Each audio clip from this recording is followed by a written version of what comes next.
எல்லாம் விஜய் பின்னால போறாங்க. என் தலைமையை ஏற்றுக்கொண்டு சாதி ஒழிப்பு அரசியலை உள்வாங்கி கொண்ட ஒரே ஒரு சிறுத்தை கூட வெளியேற மாட்டான். போறவன் போட்டு அதெல்லாம் ஃபில்டர் ஆகிறது நல்லதுதான் அப்படின்னு. அது ஃபில்டர் ஆகணும். திமுகவுக்கு வக்காலத்து வாங்கவே இல்லை. நாங்கள் பேசுகிற அரசியலிலும் நீங்கள் அடிப்படையில் கை வைக்கிறீர்கள். எங்க கொள்கைக்காக போராடுகிறோம். நீ திமுக விமர்சனம் பண்ணுங்க, அவங்க உங்களுக்கு பதில் சொல்லுவாங்க. 10 சீட்டு ஒருத்தன் கொடுத்துறான், 15 சீட்டு கொடுக்குறான், உடனே ஆட்சி பிடிச்சிருந்தா சாதன சக்திகள் இந்த மண்ணிலே வேரூன்றி விடக் கூடாது என்கிற போது அவர்களை தனித்து நின்று எதிர்க்கிற வலிமை இன்னும் எங்களுக்கு போதவில்லை. எனவே அவர்களை எதிர்க்கிற அத்தனை பேரோடு நாங்கள் கைகோர்த்து நிற்கிறோம். இடதுசாரிகளோடு நிற்கிறோம். காங்கிரஸோடும் கூட எங்களுக்கு முரண்பாடு இருந்தாலும் சேர்ந்து நிற்கிறோம். ஏனென்றால் திருமாவளவன் உயர்த்தி பிடித்த அரசமைப்பு சட்டத்தை இன்றைக்கு ராகுல் காந்தி உயர்த்தி பிடிக்கிறார். இன்னைக்கு என்ன உத்தியை கையில் எடுத்திருக்காங்கன்னா, திருமாவளவன் வரையர்களுக்கு எதிரி, சாதி ஒழிப்பு அரசியலை பேசுகிறேன், அதனால் அவர்கள் எதிரி இருக்கிறார். அவருடைய நோக்கம் என்ன? நாங்களாம் எங்க சாதி பெருமை பேசுறோம், உன் ஜாதி பெருமை பேசுறோம். இந்த நாளிலிருந்து இந்த நாள் வரையில் உண்மையான அம்பேத்கரியவாதியாக சாதி ஒழிப்பு அரசியலே முதன்மையானது பேர் புறப்பட்டு இருக்கிறார். குடிப்பெருமையா, சாதி பெருமை இல்லை. எவ்வளவு பெரிய அயோக்கியத்தை நம்பர். திராவிடர்கள் நிறைந்த ஒரு தேசமாக இருந்தது என்று புரட்சியாளர் அம்பேத்கர் சொல்லுகிறார். அவர்களுக்கு பழைய பெயர் நாகர்கள் என்று அவர்தான் அடையாளப்படுத்துகிறார். அம்பேத்கர் சொன்னது நான் சொல்லவில்லை. அம்பேத்கர் சொன்னது தவறு என்றால் பொதுமேடையிலே விவாதிக்கலாம். இந்துக்களே ஒன்று சேர்க்கணும் சேர மாட்டான். முஸ்லீம் பண்றான் மதம் மாத்திரான், கிறிஸ்தவன் பண்றான் மதம் மாத்திரான், இந்துக்களை எல்லாத்தையும் ஏமாத்தி கொண்டு போய் எல்லாத்தையும் அல்லேலூயா சொல்ல வைக்கிறான். அண்ணன் பிரபாகரன் அவர்கள் கூட சிங்கள இனத்தின் மீது விருப்பம் விழவில்லை. கவனமா நீங்க பார்க்கணும். தமிழரசன் தமிழ்நாடு விடுதலை படை வைத்திருந்தார். அவரும் நேசித்த இயக்கம் தான் விடுதலை சிறுத்தைகள் கட்சி. 22 நாடுகள் பிரபாகரன் அவர்களை எதிர்த்து களத்தில் நின்றன. ஏன் அவங்களெல்லாம் யாரும் நீங்க பேச மாட்டேங்கிறீங்க? அது நீ பேசுற அரசியலே தப்புடான்னு நான் சொல்றேன். நீ பேசுற அரசியலே தப்பு. காழ்ப்புணர்ச்சி நீ கத்திரியே தவிர ஒரு மாநில முதலமைச்சர் ரிசைன் தான் பண்ண முடியும். அவ்வளவுதான், வேற ஒன்றும் பண்ண முடியும். முதல்ல நீ தமிழ் தேசியம் பேசுறதா கான்ஸ்டிடியூஷனை ஏற்கக்கூடாது, எலெக்ஷன்ல நிக்க கூடாது. இந்தியாவில் உள்ள எல்லா ஒடுக்கப்பட்ட சாதிகளும் ஒன்று சேர்ந்து ஒரு அரசியல் சக்தியாக மாறினால்தான் சாதியை ஒழிப்பதற்கான ஒரு முன்னெடுப்பையே செய்ய முடியும். ஆனாலும் தமிழர் என்கிற ஒரு இனம், பாரம்பரியம் உள்ள ஒரு இனம், அறிவு சார்ந்த ஒரு பேரினம், அதன் தனித்தன்மையை இழந்துவிடக் கூடாது என்பதற்காக நீட்டை எதிர்க்கிறோம், இந்தி திணிப்பை எதிர்க்கிறோம், வடவர் ஆதிக்கத்தை எதிர்க்கிறோம், சமஸ்கிருதமய மாதலை எதிர்க்கிறோம். நாம் அங்க வகிக்கிற கூட்டணி, நாமும் சேர்ந்து உருவாக்கிய கூட்டணி, மதசார்பற்ற முற்போக்கு கூட்டணி. அந்த கூட்டணியை வலிமைப்படுத்த வேண்டிய பொறுப்பும் கடமையும் இந்த கூட்டணியில் அங்கம் வகிக்கும் ஒவ்வொரு கட்சிக்கும் உண்டு.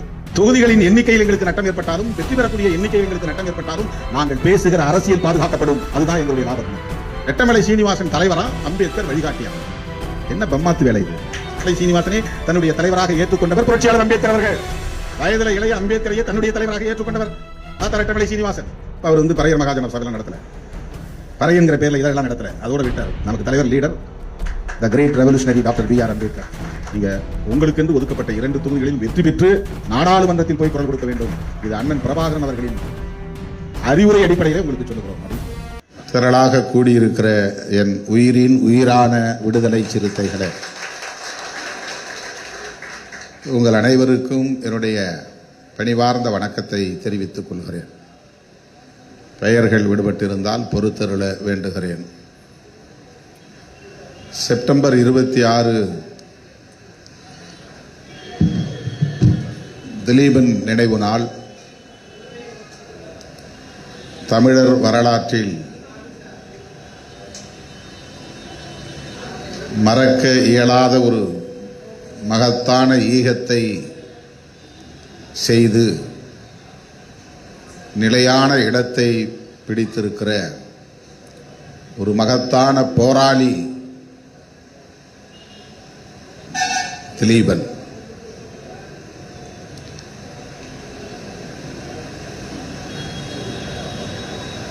அவருடைய ஈகத்தை நினைவு கூர்ந்து நம்முடைய அரசியல் பயணத்தை முன்னெடுத்து செல்ல வேண்டியது ஒவ்வொரு விடுதலை சிறுத்தையின் கடமையாகும். வரலாற்றில் இது போன்ற போராளிகளை நினைவு கூர்வதும் அவர்களின் ஈகத்தை போற்றுவதும் பொது வாழ்வில் ஈடுபடக்கூடிய ஒவ்வொருவருக்குமான கடமையும் ஆகும்.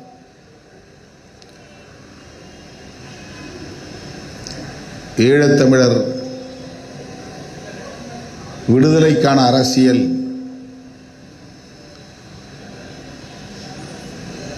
ஈழத்தை சார்ந்த தமிழர்களுக்கு உரியது என்று நாம் விலகி நிற்க முடியாது.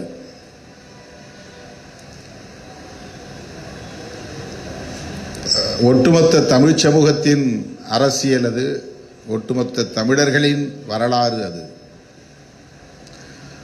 ஒட்டுமொத்த தமிழ் சமூகத்தின் போராட்டம் அது. அந்த புரிதலோடு தமிழீழ விடுதலைக்கான வரலாற்றை அடுத்தடுத்த தலைமுறைக்கு எடுத்துச் சென்று அந்த அரசியலை நீர்த்து போக விடாமல் அடைகாக்க வேண்டியது நம்மை போன்றவர்களின் கடமை. இது ஒரு சடங்கு போன்ற நிகழ்வு அல்ல.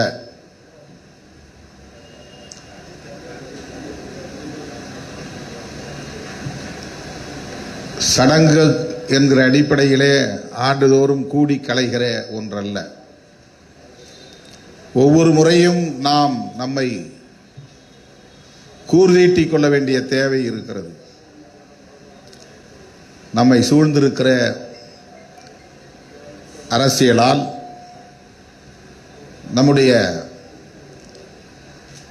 களங்கள் அவ்வப்போது மாறிக்கொண்டே இருக்கும். காலச்சூழலுக்கு ஏற்ப நாம் முதன்மைப்படுத்துகிற அரசியல் மாறிக்கொண்டே இருக்கும். ஆனால் ஈழ விடுதலைக்கான அரசியல் எப்போதும் நமக்கான செயல் திட்டங்களில் முதன்மையான செயல் திட்டங்களில் ஒன்றாக இருக்க வேண்டும்.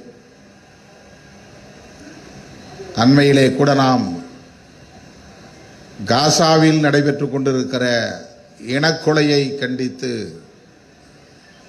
பெரியாரிய உணர்வாளர்கள் கூட்டமைப்பு ஒருங்கிணைத்த பேரணி மற்றும் கண்டன ஆர்ப்பாட்டத்தில் பங்கேற்றோம்.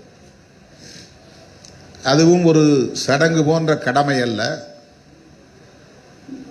அந்த வரலாற்றை படிப்பதும் அதை நெஞ்சிலே இருத்துவதும் அதன் அடிப்படையில் நம்முடைய போர்க்குணத்தை மென்மேலும் கூர்தீட்டுவதும் தவிர்க்க முடியாத ஒரு தேவை, வரலாற்று தேவை. அப்படித்தான் ஈழ விடுதலைக்கான போராட்டம் குறித்த புரிதல் நமக்கு தேவைப்படுகிறது.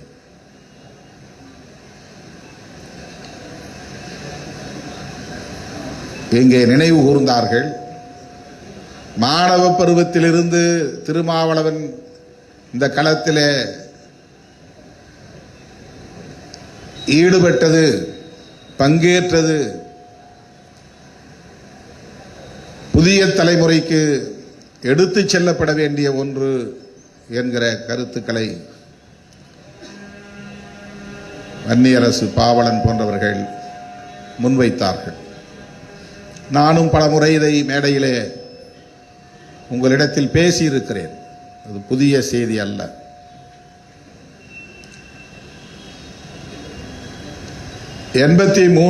காலகட்டத்தில் 1983 அந்த காலகட்டத்தில் லட்சக்கணக்கான தமிழர்கள் ஈழத்திலிருந்து வெளியேறி கடல் வழியாகவும் வான்வழியாகவும் தமிழ்நாட்டுக்கு வந்து சேர்ந்தார்கள். பாதுகாப்பு தேடி வந்தார்கள். நம்முடைய அரவணைப்புக்காக ஏங்கி வந்தார்கள். அப்போது மாணவர் போராட்டங்கள் ஆங்காங்கே தன்னியல்பாக வெடித்தன. ஒரு கட்சி அல்லது ஒரு அமைப்பு, அவற்றை சார்ந்த தலைவர்கள் திட்டமிட்டு உருவாக்கியவையாக அவை இல்லை, தன்னியல்பாக வெடித்தன. அப்படி ஆங்காங்கே வெடித்த போராட்டங்களில் நானும் தன்னியல்பாக பங்கேற்றேன் என்பது வரலாறு. மேதகு பிரபாகரன் அவர்கள் தமிழ்நாட்டிலே தங்கியிருந்த காலத்தில் காவல்துறையில் அப்போது ஒரே தலைமை பொறுப்பு தான், டிஜிபி என்கிற பொறுப்பு கூட அப்போது அறிமுகப்படுத்தப்படாத காலம். ஐஜி தான், ஐஜி மோகன்தாஸ் என்பவர் இருந்தார். அப்போதே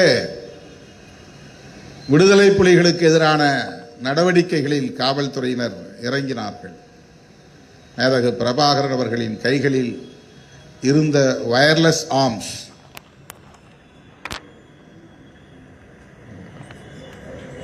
கையிலே வைத்திருந்த வாக்கி டாக்கி போன்ற சில கருவிகள், கம்பி இல்லா கருவிகள் என்று சொல்வார்கள்,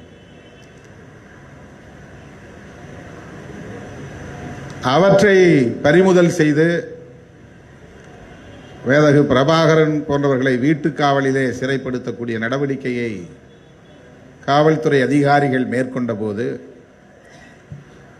இந்திரா நகர் என்று கருதுகிறேன், அந்த பகுதியிலே இருந்த வீடு ஒன்றில் அவர் சாகுமறை உண்ணாநிலை அறப்போராட்டத்தை தொடங்கினார்.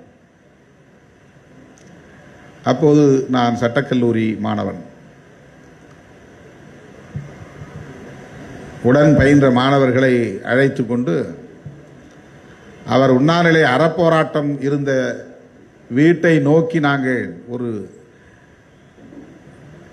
அணிவகுப்பாக சென்று அவருடைய இல்லத்தின் வாசலில் நின்று முழக்கமிட்டோம், உண்ணாவிரத போராட்டத்தை கைவிடுங்கள் என்று.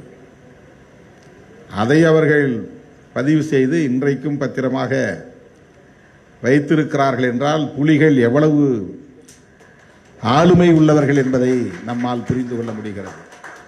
என்னுடைய எந்த பதிவையும் நான் எடுத்து பாதுகாத்து வைக்கவில்லை. அண்ணன் அவர்களோடு அமர்ந்து உரையாடிய காட்சிகள், அவரோடு அமர்ந்து உணவருந்திய காட்சிகள், இவற்றையெல்லாம் இன்றைக்கு நாம் பாதுகாத்து வைக்காமல் விட்டுவிட்டோம், தவற விட்டுவிட்டோம்.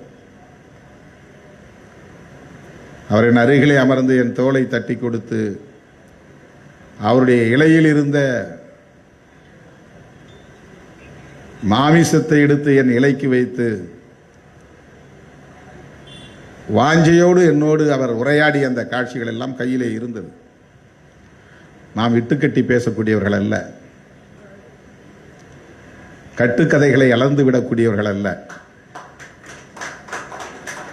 வாய்க்கு வந்தபடி வாய் வீச்சு காட்டக்கூடியவர்கள் அல்ல. இவையெல்லாம் நடந்த உண்மை. உடன் இருந்தவர்கள் இன்றும் பலர் உயிரோடு இருக்கிறார்கள். ஆனால் நாம் அவற்றை பாதுகாத்து வைக்கவில்லை. அது 2002 நான் அவரை முதல் முறையாக சந்தித்தது வன்னியிலே. ஆனால் அதற்கு முன்னதாக அவர் தமிழ்நாட்டிலே இந்திரா நகரில் தங்கியிருந்த போது, அந்த உண்ணாநிலை அறப்போராட்டம் நடந்த போது மாணவர்களோடு நான் முழக்கம் எழுப்பி கொண்டு போன காட்சி இப்போது வெளியாகி இருக்கிற அந்த வீடியோ கிளிப்பிங்ஸ், ஒரு சின்ன காணொளி பதிவு அதில் இருக்கிறது. பல தோழர்களுக்கு அது தெரியவில்லை. ஐயா ஆசிரியர் வீரமணி அவர்களை நாங்கள் மந்தவெளியிலே அவர் தங்கியிருந்த ஒரு மருத்துவமனையில் போய் பார்த்தோம். SSS ஹாஸ்பிட்டல் என்று ஒரு ஹாஸ்பிட்டல் இப்போது இருக்கிறதா தெரியவில்லை. ஏதோ ஒரு காரணமாக அங்கே அவர் அனுமதிக்கப்பட்டிருந்தார். இன்றைக்கு திராவிடர் கழகத்தில் இருக்கிற செல்வி அருள்மொழி, இப்போது அவர் திருமணமாகி இருக்கிறார், அப்போது செல்வி என்றுதான் அடைமொழி. அவரோடு நாங்கள் எல்லாம் போய் அவரை பார்த்தோம். பிரபாகரன் அவர்களை நாங்கள் பார்க்க போகிறோம் என்று சொல்லிவிட்டுத்தான் பேருந்தை பிடித்து போனோம். அவர் எங்களுக்கு முன்னதாக காரில் போய் அங்கே பிரபாகரன் அவர்களோடு உள்ளே இருந்தார். நாங்கள் முழக்கம் எழுப்பியதை அறிந்து கொண்டு அவர் உள்ளே இருந்து வெளியே வந்து எங்களிடையே அவர் பேசினார். நாங்கள் துப்பாக்கி ஏந்தி இருப்பது இந்திய அரசுக்கு எதிராக அல்ல, சிங்கள பௌத்த பேரினவாதத்திற்கு எதிராகத்தான். ஆனால் இந்திய ஆட்சியாளர்கள் அல்லது தமிழ்நாடு காவல்துறையினர் எங்களை முடக்க பார்ப்பது எந்த வகையிலே நியாயம்? அதை கண்டிக்கிற வகையில் தான் நான் உண்ணாநிலை அறப்போராட்டத்தை தொடங்கி இருக்கிறேன். அந்த கருவிகளை திரும்ப ஒப்படைக்கிற வரையில் நான் உண்ணப்போவதில்லை என்று எங்களிடத்தில் பேசிக்கொண்டிருக்கிற போதே அவருக்கு அழைப்பு வருகிறது. எம்ஜிஆர் லைனில் இருக்கிறார், சிஎம் லைனில் இருக்கிறார். அப்போது அவர் ஊட்டியிலே உதகையிலே மலர் கண்காட்சி திறப்பு விழாவில் பங்கேற்பதற்காக சென்றிருந்த அவர் இந்த தகவல் அறிந்து உடனே தொலைபேசி வாயிலாக வந்து அழைப்பு விடுத்ததும், அந்த தகவல் அவருக்கு வந்து சேர்ந்ததும் எங்களை அப்படியே இருங்கள் என்று சொல்லிவிட்டு உள்ளே போய் அவரிடத்தில் பேசிவிட்டு மீண்டும் வந்து எங்களை பார்த்தார். முதலமைச்சர் எல்லா கருவிகளையும் திரும்ப ஒப்படைக்க ஆணையிட்டு விட்டார். நான் உண்ணாவிரதத்தை முடிக்கிறேன் என்று எங்கள் முன்னால் தான் முடித்தார்.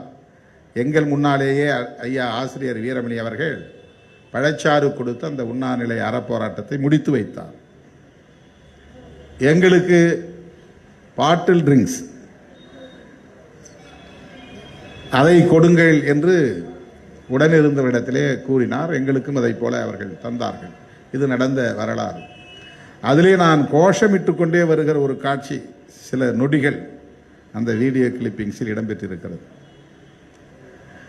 இப்போது இருப்பதற்கும் அப்போது இருப்பதற்கும் பெரிய வேறுபாடு இருக்கிறது. அடையாளம் தெரியாது. அப்போதெல்லாம் தொப்பை இல்லை, பெரிய மீசை இல்லை, முடி நரைக்கவில்லை.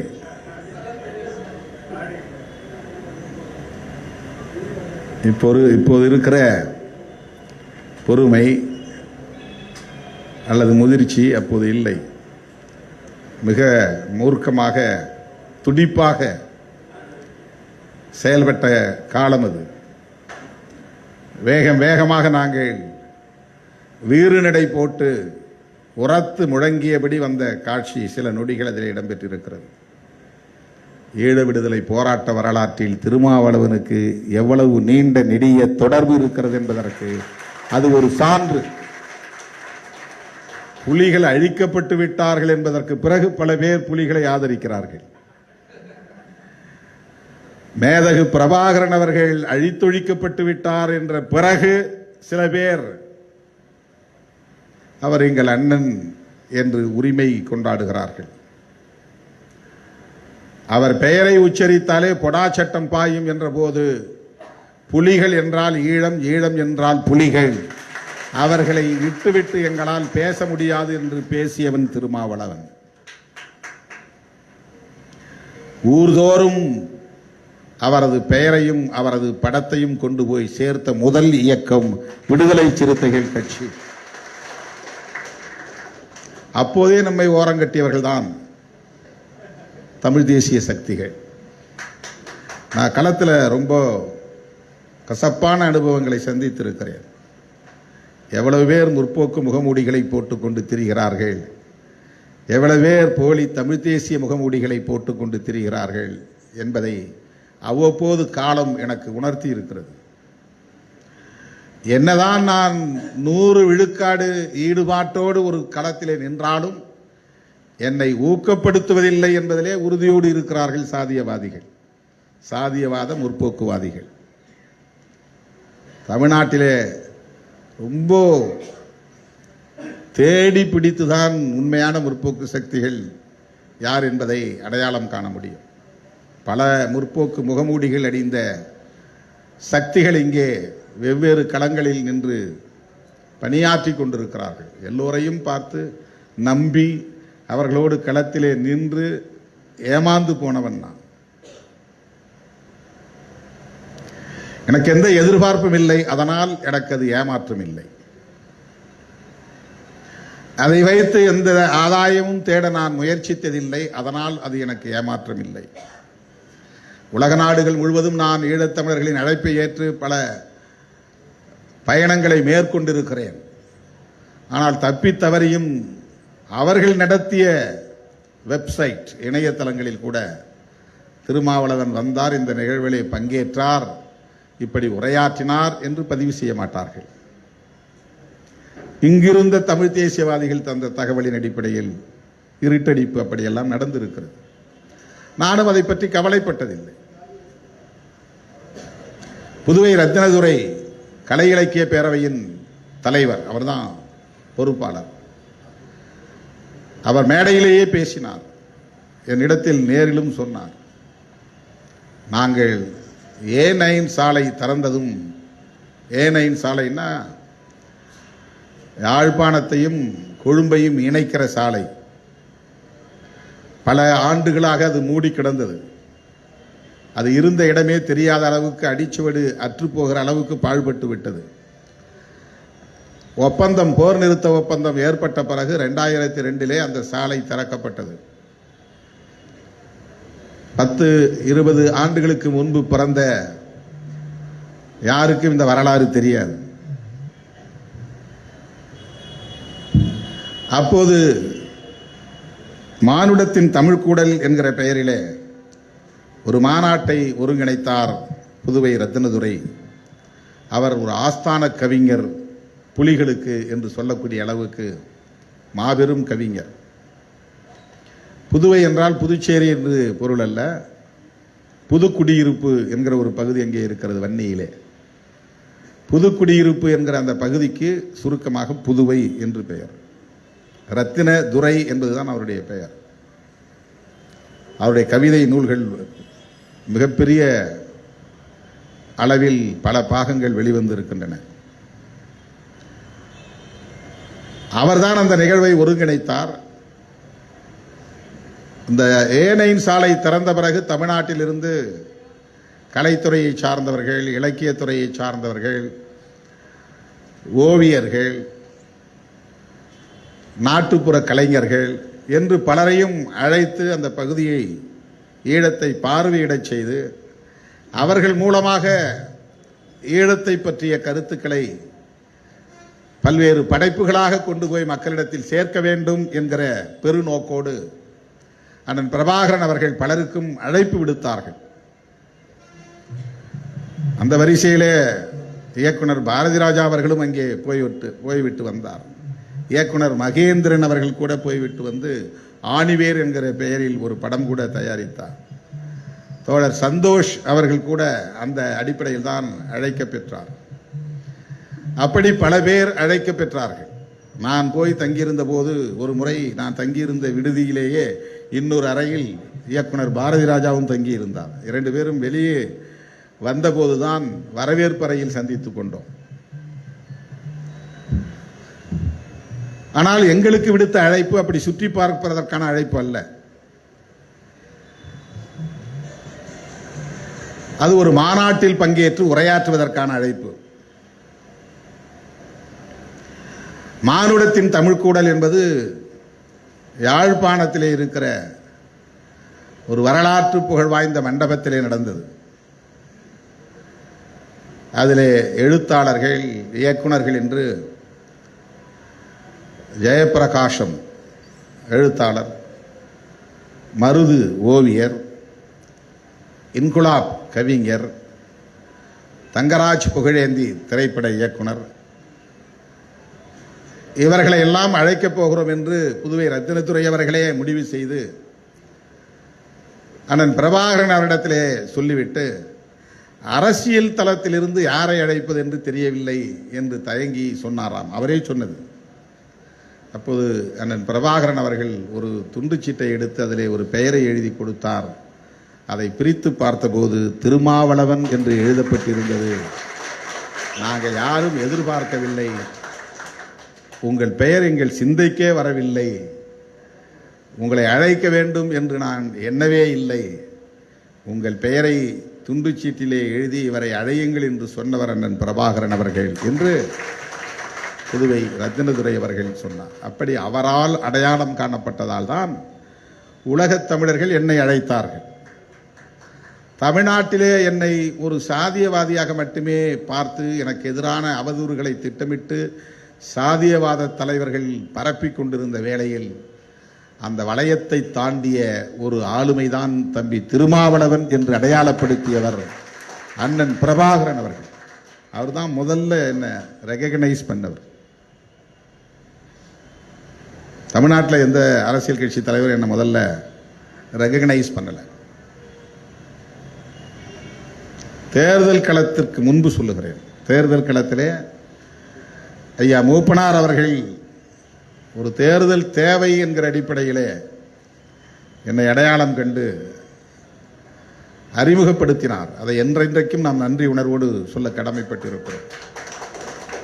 ஏன்னா அவரை கூப்பிடாதீங்க, அவரை சேர்க்காதீங்க, அவரை ஊக்கப்படுத்தாதீங்க என்று அப்போதே நமக்கு எதிரான அவதூறுகள் குறிப்பாக பாமகவினரால் திட்டமிட்டு பரப்பப்பட்டது. இவ்வளவு பெரிய கோப்பு கொடுத்து மூப்பனார்ட்ட போய் கொடுத்து அதில் பாருங்கள், சுவர் எழுத்து விளம்பரத்தெல்லாம் பாருங்கள் எப்படி எழுதியிருக்காங்கன்னு. தீன்னு போட்டிருக்க இடத்துல கத்தி அருவாள் இருக்கு, எண்ணு போட்டு முடிகிற இடத்துல வெடிகுண்டு வெடிக்கிற மாதிரி இருக்கு, முற்றுப்புள்ளி வைக்கல வெடிகுண்டு, கொம்பு போடல அருவாள் இருக்கு, இவனையா நீங்கள் ஊக்கப்படுத்த போகிறீர்கள் என்று அதை ஒரு ஆதாரமாக காட்டி எனக்கு எதிரான அவதூறுகளை கண்டபடி எல்லாம் பரப்பினார்கள். அதையெல்லாம் தாண்டி மூப்பனார் அவர் எளிய மக்களுக்காக குரல் கொடுக்கிறார், அவர் எப்படி இருந்தாலும் அவரை ஏற்பேன் என்று வெளிப்படையாக பேசியவர். ஆனால் அதை தாண்டி எந்த தேர்தல் நோக்கமும் இல்லாமல் என்னை அங்கீகரித்த பெருமைக்குரியவர் அண்ணன் பிரபாகரன் அவர்கள். இந்த வரலாறு தெரியாத மூடர்கள் இன்றைக்கு நமக்கு எதிரான அவதூறுகளை ராஜபக்சேட்ட போய் கை குலுக்கினாரு.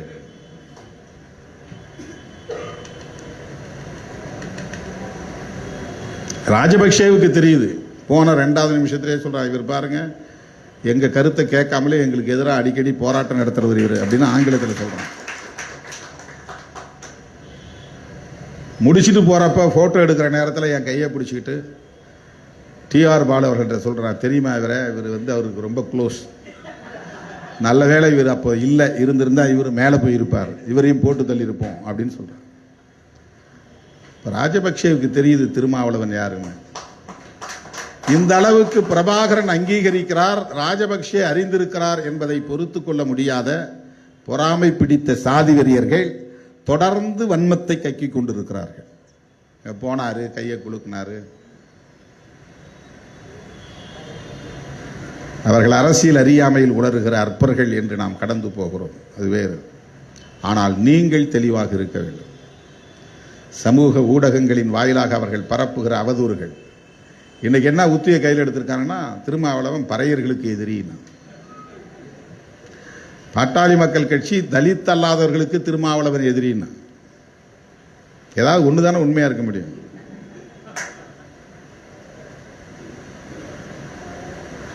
பாஜக காரங்க திருமாவளவன் இந்துக்களுக்கு எதிரிங்கிறான். இவன் முஸ்லிம்களோடும் கிறிஸ்தவர்களோடும் சேர்ந்துக்கிட்டு இந்துக்களுக்கு எதிராக பேசுறான். அவன் என்ன இந்துக்களின் எதிரிங்கிறான். பாமக போன்ற சாதியவாத அமைப்புகள் என்னை தலித் அல்லாதவர்களுக்கு எதிரின்றான். தலித்துகளில் சில பேர் இவர் பறையர் எங்கள் சாதிக்கு எதிரி என்று பறையர் அல்லாதவர்கள் சொல்லுகிறார்கள். பறையர்கள் சில கைகூலிகள் புறப்பட்டு இருக்கிறார்கள், திருமாவளவன் பறையர்களுக்கு எதிரி என்கிறார்கள். இதிலிருந்து நீங்கள் புரிந்து கொள்ள வேண்டும், பாஜக சொல்லுகிறார்கள் என்றால் அவர்களின் கொள்கைக்கு நான் எதிராக இருக்கிறேன் என்பது அதில் உறுதிப்படுகிறது. அவர்கள் பேசுகிற சனாதன அரசியலுக்கு திருமாவளவன் எதிராக இருக்கிறான், அதனால் அவன் ஆத்திரப்படுகிறான். பாமக காரன் திருமாவளவனை எதிரி என்று சொல்லுகிறான் என்றால் நான் சாதி ஒழிப்பை உயர்த்தி பிடிக்கிறேன், சாதியவாத சக்திகளை எதிர்க்கிறேன் என்பதை அவன் புரிந்து வைத்திருக்கிறான். பறையர் அல்லாத தலித்துகள் எங்களை தலித் என்று சொல்லக்கூடாது, திருமாவளவன் எங்கள் சாதிக்கு எதிரி என்று சொல்லுகிறார்கள் என்றால் அவர்கள் விரும்புகிற சாதி அரசியலை நான் ஏற்றுக்கொள்ளவில்லை, சாதி ஒழிப்பு அரசியலை பேசுகிறேன், அதனால் அவர்கள் எதிரி என்கிறார். அவங்களுடைய நோக்கம் என்னன்னா, நாங்கள்லாம் எங்க சாதி பெருமையை பேசுறோம், நீ உன் சாதி பெருமையை பேசு. சாதி ஒழிப்பை பேசுகிறவன் சாதி பெருமை பேச மாட்டான். சாதி ஒழிப்பை பேசுகிறவன் சாதிய கட்டமைப்பை தகர்க்க வேண்டும் என்கிற இலக்கில் தான் குறியாக இருக்க முடியும். அதனால்தான் தமிழ் தேசியத்தை விடுதலை சிறுத்தைகள் சாதி ஒழிப்போடு இணைத்து பார்க்கிறது. தமிழ் தேசியம் என்பது வெறும் மொழி உணர்வு அல்ல, தமிழ் தேசியம் என்பது பிற மொழி வெறுப்பு அல்ல, தமிழ் தேசியம் என்பது தெலுங்கு கன்னட எதிர்ப்பு அல்ல,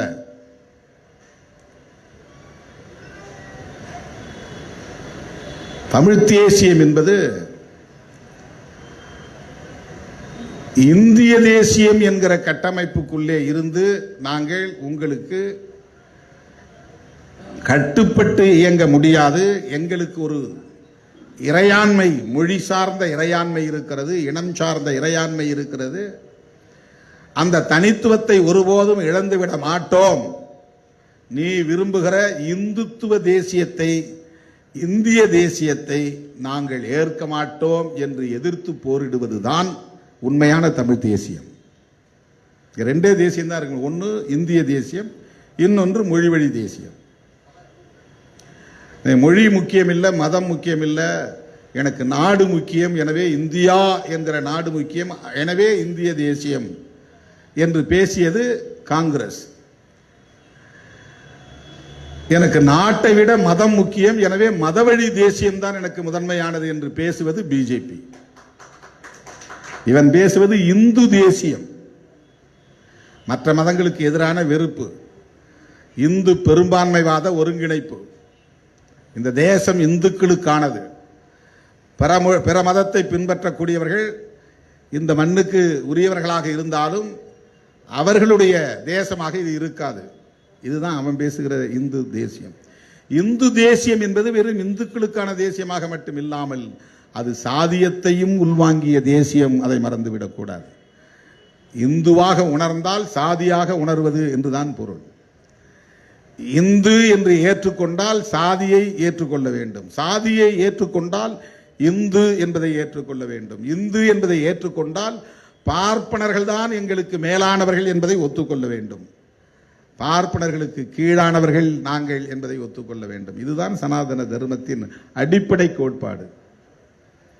ஆகவேதான் அம்பேத்கர் எதிர்த்தார், பெரியார் எதிர்த்தார், மகாத்மா பூலேயை எதிர்த்தார், பசவண்ணா எதிர்த்தார்,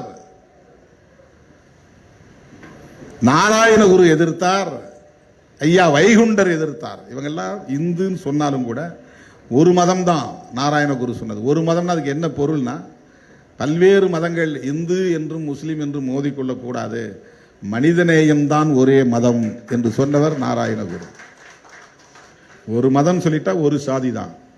பல மதம் ஏற்றுக்கொண்டால் இந்து மதத்தை இன்னொரு மதமாக, பெரும்பான்மை மதமாக ஏற்றுக்கொள்ள வேண்டியிருக்கும். அப்படி ஏற்றுக்கொண்டால் அதில் உள்ள சாதிய கட்டமைப்பை ஏற்றுக்கொள்ள வேண்டியிருக்கும். சாதிய கட்டமைப்பை ஏற்றுக்கொண்டால் பார்ப்பனர்களே மேலானவர்கள் என்கிற கருத்தை, பிறப்பின் அடிப்படையில் உயர்வு தாழ்வு உண்டு என்கிற கருத்தை, அதன் அடிப்படையில் தீண்டாமை என்கிற கருத்தை, பாகுபாடு என்கிற கருத்தை, எல்லாவற்றையும் ஏற்றுக்கொள்ள நேரிடும். நாம புதுசா சொல்லல. இத பெரியார் சொன்னார், அம்பேத்கர் சொன்னார் என்பது நமக்கு முன்னால் இருக்கிற கோட்பாடுகள், அரசியல், வரலாறு. இதை பேசுவதால் பாஜக என்னை இந்துக்களின் எதிரி என்கிறார்கள். இதை ஒத்துக்கொள்ளாததால் இந்த ஒடுக்கப்பட்ட சமூகத்தில் இருப்பவர்களே என்னை நீயும் ஒரு சாதி அடையாளத்தோடு வா என்று சொல்லுகிற வகையிலே என்னை எதிரி என்கிறார்கள். இப்போது இவனை ஒண்ணுமே பண்ண முடியல, உங்க ஆள்ல இருந்தே ஒரு ஆளை உருவாக்குறோம், பல பேரை உருவாக்குகிறோம் என்று சில கைக்கூலிகளை பிடித்து பேச வைக்கிறார்கள். இப்ப பறையர்களின் எதிரின்னு கொண்டு வந்து நிறுத்துறான். ஏன்னா இல்ல நானும் பறையன் அப்படின்னு திருமாவளவன் சொல்ல வைக்கணும்.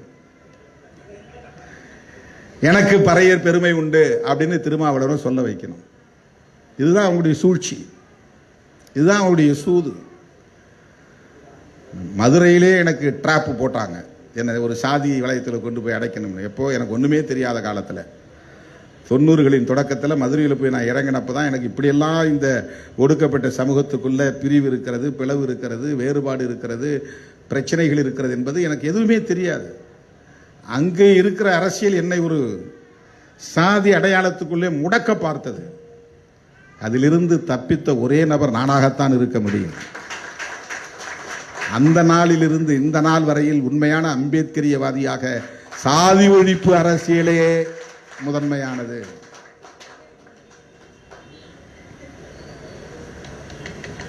பறையர்கள் எல்லாம் சிவகுலத்தை சார்ந்தவர்கள், பறையர்கள் எல்லாம் திருக்குலத்தை சார்ந்தவர்கள். திருக்குலம்னா பெருமாளை கும்பிட்றவங்களாம் திருக்குலம். ஏன்னா ராமானுஜர் அப்படிதான் சொன்னார்.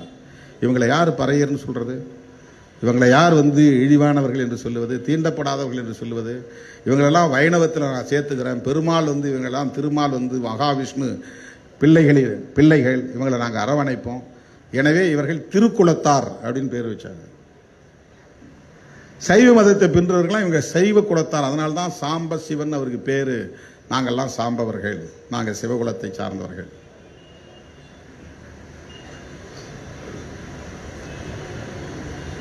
இந்த அரசியல் உன்னை சாதிக்குள்ளே கொண்டு போய் முடக்குகிற அரசியல், சாதி பெருமிதத்திற்குள்ளே கொண்டு போய் முடக்குகிற அரசியல். சாதி பெருமிதத்திற்குள்ளே முடங்கி போனால் சாதி ஒழிப்பை நீ பேச முடியாது. சில பேர் புறப்பட்டு இருக்கிறார், குடிப்பெருமையாம், சாதி பெருமை இல்லையா. இது எவ்வளவு பெரிய அயோக்கியத்தனம் பாருங்க. இது என்ன அரசியல்? இது என்ன அரசியல்? இதுதான் பாஜகவுக்கு துணை போகிற அரசியல், ஆர்எஸ்எஸ்க்கு துணை போகிற அரசியல். என்றைக்காவது அவர்கள் சாதி ஒழிப்பை பற்றி பேசியிருக்கிறார்களா? பாஜகவை எதிர்த்து என்றைக்காவது அவர்களின் அரசியலை பேசியிருக்கிறார்களா? பாஜகவால் இந்த தேசத்திற்கு எந்த தீங்கும் இல்லையா? பாஜகவுக்கு தமிழ்நாட்டிலே பாஜக வளர்ந்தால் தமிழ்நாட்டிலே தீங்கு உருவாகாதா? மதத்தின் பெயரால், சாதியின் பெயரால் வன்முறைகள் தலை தூக்காதா? ஆணவ கொலைகள் பெருகாதா? அது ஆபத்தான கட்சியா இல்லையா? ஏன் அதை உங்களால் வரையறுத்து சொல்ல முடியவில்லை?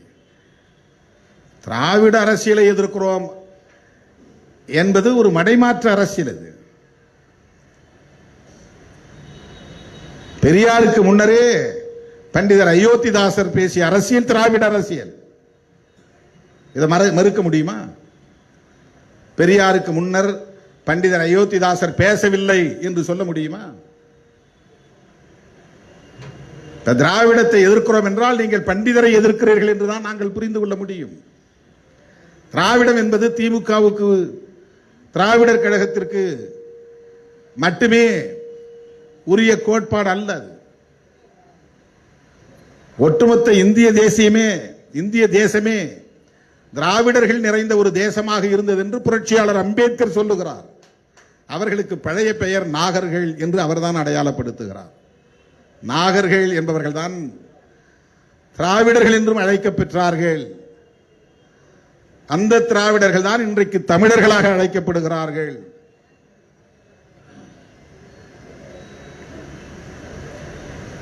இது அம்பேத்கர் சொன்னது, நான் சொல்லவில்லை. அம்பேத்கர் சொன்னது தவறு என்றால் பொது மேடையிலே விவாதிக்கலாம்.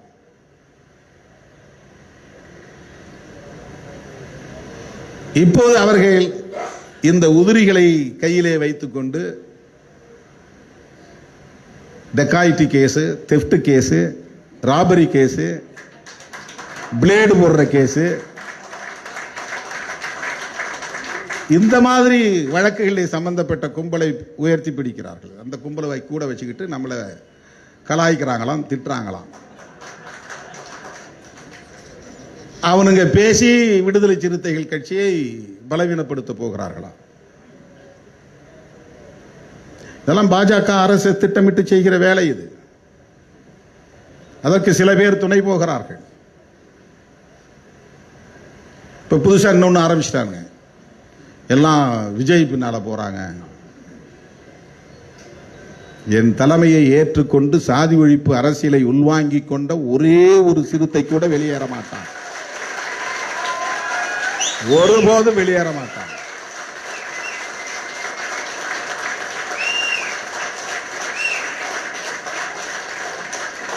அதற்கு வாய்ப்பே இல்லை. விஜயகாந்த் வந்தப்ப அப்படிதான் ஒரு பேனிக், ஒரு பயத்தை உண்டாக்குனாங்க. மருத்துவர் ராமதாஸ் அவர்களே இடத்துல சொன்னார், உங்க பசங்களும் எங்க பசங்களும் தான் போறாங்க அப்படின்னாரு.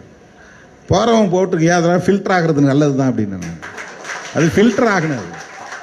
அந்த மாதிரி மிதந்துகிட்டு இருக்கிறவங்க நம்ம கூட இருக்க வேண்டிய அவசியமே இல்லை. படையில் நன்றாக தேர்ச்சி பெற்றவர்கள் தான் இருக்கணும். அது படை, நாம் நடத்துறது படை, நாம் நடத்துவது படை, கொள்கை படை, அது கோட்பாட்டு படை.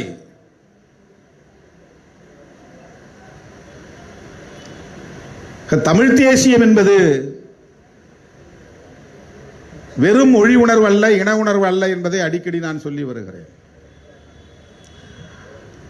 அந்த மொழி உணர்வு இன உணர்வாக மாறி, இன உணர்வு இனவாதமாக மாறும். பார்க்கிறவன் எல்லாம் இவன் தெலுங்க, இவன் கன்னடன் அப்படின்னு அப்படி அடையாளப்படுத்த வந்துடும். சாதியவாதிகளுக்கு இவன் என்ன சாதி, இவன் என்ன சாதி, இவன் நம்மாளா அப்படின்னே சிந்திச்சுட்டு இருப்பான். சாதியவாதிகளுக்கு, சாதியவாதிகளுக்கு உள்ள சிந்தனையே ஒரு பைத்தியக்கார சிந்தனை. அது அவன் என்ன ஆளுன்னு கண்டுபிடிக்கிறதுக்கு அவன் போராடிக்கிட்டே இருப்பான், வெளிப்படையா பேச முடியாது. ஜனநாயகவாதிகளுக்கு அது பிரச்சனையே கிடையாது. நிறைய நாளாக என் கூட இருக்க யாருன்னே எனக்கு தெரியாது, பலமுறை பல பேரை அவங்களா வந்து ஏதாவது ஒரு சந்தர்ப்பத்தில் சொன்னாதான் தெரியும். அண்மையில் கூட ஒரு மேடையில் அவரோட விஜயசங்கர் அவர்களை பற்றி தப்பா ஒரு கருத்தை சொல்லிட்டேன். ஏன்னா அவர் யாருன்னு எனக்கு தெரியாது. அப்போ தோணிச்சு சொல்லிட்டேன் நான், அவர் யாருன்னு தெரியும். ஏன்னா நான் சாதியை பார்க்கறது கிடையாது. இந்த சாதியவாதிகளுக்கு எப்பவுமே சாதியை பார்த்துக்கிட்டே இருப்பான், என்னாலுன்னு. இந்த மதுரைக்கு போனப்போ தான் எனக்கு தெரியும், நீ ரைட்டா லெஃப்டான்னு கேட்டாங்க. முதல்ல எல்லா ஆறான்னாங்க. எள்ளுன்னா எள்ளு என்னைக்கு போடுறோம் எள்ளு அது. அப்புறம் பார்த்தா என்ன திடீர்னு கக்கனுக்கு சொந்தக்காரர் நாங்க. எனக்கும் கக்கனுக்கு சம்பந்தமே இல்லையே, நான் எப்படி கக்கனுக்கு சொந்தக்காரன் ஆக முடியும்? எனக்கு தூக்கி வாரி போட்டுச்சு, கக்கனுக்கு சொந்தக்காரர். எனக்கு ஒண்ணுமே புரியல. நான் மதுரைக்கு புதுசு, கக்கன் எப்போவே இறந்து போயிட்டாரு. இந்த சாதியவாத சிந்தனை எப்படியெல்லாம் பேச வைக்குது பாருங்க. ஜனநாயக சக்திகளுக்கு அந்த எண்ணமும் அந்த போராட்டமே இருக்க. இப்ப இந்த இனவாதம்ங்கிறது என்னன்னா, இவெல்லாம் தெலுங்க, இவெல்லாம் மலையாளி, இவெல்லாம் தமிழன், இது அடையாளம் காணணுமா வேண்டாமா, அது தப்பா அப்படின்னு ஒரு கேள்வி எழுப்புவாங்க. அது எங்க போய் முடியும்னா, இனவாதம் இன வெறுப்பிலே போய் முடியும். ஏன்னா தமிழனா ஒருங்கிணைக்கிறதுக்கு இன்னொரு இனத்தின் மீது வெறுப்பை விதைத்தால் தான் அதை ஒருங்கிணைக்க முடியும். ஏன் முஸ்லீம் வெறுப்பை விதைக்கிறான்னா அப்பதான் இந்துக்களை ஒருங்கிணைக்க முடியும். ஏன் கிறிஸ்தவ வெறுப்பை விதைக்கிறான்னா அப்பதான் வந்து இந்துக்களை ஒருங்கிணைக்க முடியும். இப்ப இந்துக்களே ஒன்று சேர்க்கணும்னா சேர மாட்டான். முஸ்லீம் படுறா மதம் மாத்திரான், கிறிஸ்தவன் படுறா மதம் மாத்திரான், இந்துக்களை எல்லாத்தையும் ஏமாத்தி கொண்டு போய் எல்லாத்தையும் அல்லேலூயா சொல்ல வைக்கிறான், தொப்பி போட வைக்கிறான். இவங்களால நம்ம மதம் அழிஞ்சிரும், நம்ம பெரும்பான்மையா இருக்கிறவங்க சிறுபான்மையா போயிரும். இதுதான் வெறுப்பு அரசியல். இந்த வெறுப்பு அரசியலுக்கு கொண்டு போய் விட்டுவிடும். இப்ப வெறுப்பு அரசியல் என்பது சகோதரத்துவத்தை பாதிக்கும். கொள்கை சார்ந்து ஒரு பகையை அடையாளம் காண்பதும் அதன் அடிப்படையில் அவர்களை அம்பலப்படுத்தி வீழ்த்துவதும் தான் ஜனநாயக அணுகுமுறை. அதுதான் ஜனநாயக அணுகுமுறை, டெமோக்ராட்டிக் அப்ரோச்.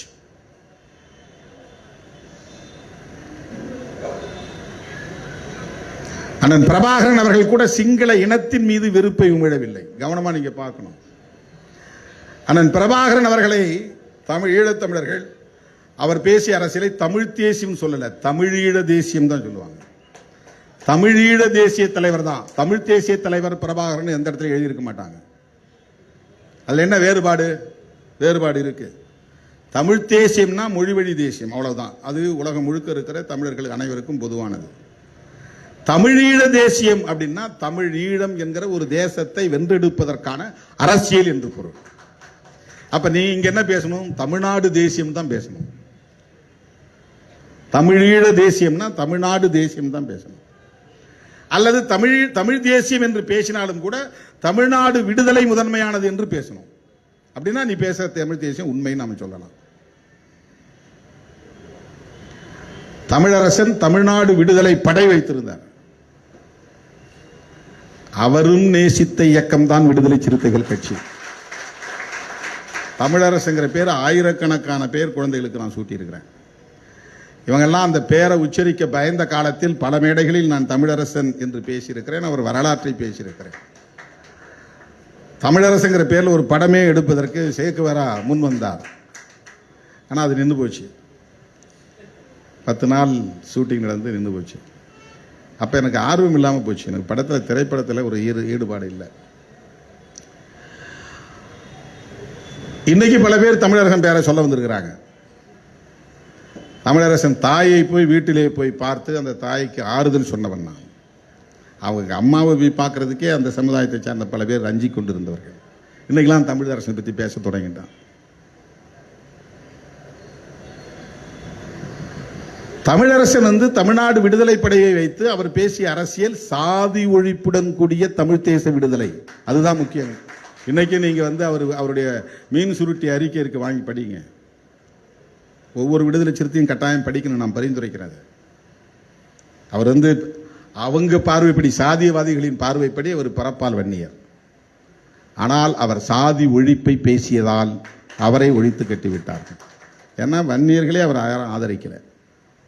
அந்த சமுதாயத்தை சார்ந்தவர்களே அவரை காப்பாற்ற வேண்டும் என்று முயற்சித்திருந்தால் காப்பாற்றி இருக்க முடியும். உளவுத்துறையை சார்ந்தவர்கள் தான் மக்களை திரட்டி கொள்ளையடிக்க வந்திருக்கிறான்னு சொல்லி வழிமறிச்சு அடிச்சே கொண்டாங்க. 5 பேரை அடிச்சே கொண்டாங்க. அதில் எங்கள் ஊர் பக்கத்துக்கு ஒரு பழனிவேல்னு ஒரு தம்பியும் இறந்து போனான். வெள்ளக்காளிங்க ராயநல்லூர் கிராமத்தை சார்ந்த பழனிவேல். தருமலிங்கம்னு ஆதமங்கலம், அவர் எனக்கு நல்ல நண்பர். இந்த சந்தேகத்தில் தான் என்ன கியூ பிரான்ச் கடுமையாக விரட்டினாங்க. ஒரு காலத்தில் என் மேலே வழக்கு போட்டாங்க. அது தனி வரலாறு. தமிழ்நாடு விடுதலை என்பதுதான் தமிழ் தேசியத்தின் அடிப்படை கோட்பாடாக இருக்க முடியும், கருப்பொருளாக இருக்க முடியும். அதை இங்கே யாரும் பேசுறதே கிடையாது. தமிழ்நாட்டில் இருக்கிற யாரும் பேசுறது கிடையாது. தமிழ் தேசியம் பேசி தெலுங்கர்களுக்கு எதிரான வெறுப்பை தான் விதைக்கிறாங்க. திராவிடத்தால் தான் வீழ்ந்தோம், திராவிட அரசியலால் தான் வீழ்ந்தோம், வடுக வந்தேரிகளால் தான் வீழ்ந்தோம், அந்த வந்தேரிகளின் வாரிசுகள் தான் இவர்கள் எல்லாம் என்று திமுக தலைவர்களையும் அவர்களையும் நாங்கள் திமுகவுக்கு வக்காலத்து வாங்கவே இல்லை. நாங்கள் பேசுகிற அரசியலிலும் நீங்கள் அடிமடியில் கை வைக்கிறீர்கள். எங்கள் அரசியலை நீங்கள் பலவீனப்படுத்துகிறீர்கள். அது திமுக அரசியல் நீங்க ஏன் பாக்குறீங்க? பண்டிதர் அயோத்திதாசர் பேசும்போது பெரியார் இங்கே இல்லை. திராவிட மகாஜன சபை என்கிற அமைப்பை உருவாக்கிய போது 1891 அப்ப அம்பேத்கரே பிறக்கல. ரெட்டமலை சீனிவாசன் பறையர் மகாஜன சபையை உருவாக்குகிற போது அம்பேத்கர் பிறக்கல. பறையர் மகாஜன சபைனா இன்னைக்கு நீங்க பார்க்கிற இந்த பறையர் இல்ல. இந்தியா முழுக்க இருக்கிற அன்டச்சபிள் அனைவருக்குமான பெயர் தான் பறையர். அது ஒரு காமன் டெர்மினாலஜி, காமன் டேர்ம். அது ஒரு பொது சொல்லு. சர்வதேச பறையனை போல் சதாம் ஹுசேனை கட்டி வைத்து அடிப்போம் அப்படின்னு ஜான் மேஜர் சொன்னார். அப்படின்னா சதாம் ஹுசேன் பறையரா என்ன? தமிழ்நாட்டில் பிறந்த பறையரா? ஜான் மேஜர் இங்கிலாந்து பிரதமர் சதாம் ஹுசேனை பற்றி சொல்லும் போது அவரை இன்டர்நேஷனல் பறையான்னு சொன்னார். சுப்பிரமணிய சுவாமி மேதகு பிரபாகரன் அவர்களை இன்டர்நேஷனல் பறையான்னு சொன்னார். உடனே கண்டிச்சு போஸ்டர் அடிச்சு ஓட்டணும் மதுரையில். உடனே நான் போஸ்டர் அடிச்சு 300 போஸ்டர் டெடில் பிரஸ்ல தான் அடிப்போம். இப்போ கட்ட பிரஸ், எழுத்து கட்ட எழுத்துல இருக்கும், கூட்டி நான் தான் போய் டிசைன்லாம் பண்ணுவேன். பிரஸ்லேயே கிடப்பேன் நான். போஸ்டர் அடிச்சு நைட்டெல்லாம் ஆட்களை திரட்டிக்கிட்டு வீதி வீதியாக போய் ஒட்டுவேன். காலையில் பேருந்தில் ஒட்டிட்டு தான் அலுவலகத்துக்கே போவேன். இரவில் தூக்கம் இருக்காது, அங்கே போய் உட்காந்து தூக்க கலக்கம் இருக்கும். அப்படியே எனக்கு அப்படியெல்லாம் பணியாற்றி இருக்கிறோம்.